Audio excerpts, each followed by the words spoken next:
तपाईँले कहिले यसरी अरिङ्गाल काट्नु भएको छ?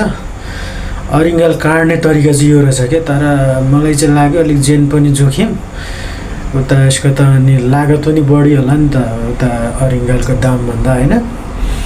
अनि पुरै डोजरको उसको भाडाहरू पनि दिनु पऱ्यो होला, त्यही भएर एकचोटि हेर्नु होला उहाँहरूले कसरी चाहिँ अरिङ्गाल काट्नु भएको रहेछ भनेर।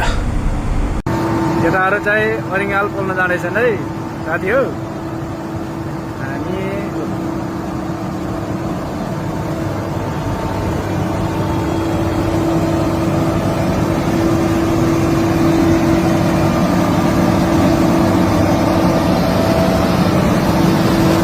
यसरी चाहिँ अरिङ्गाल खाने कार्यक्रम भइरहेछ।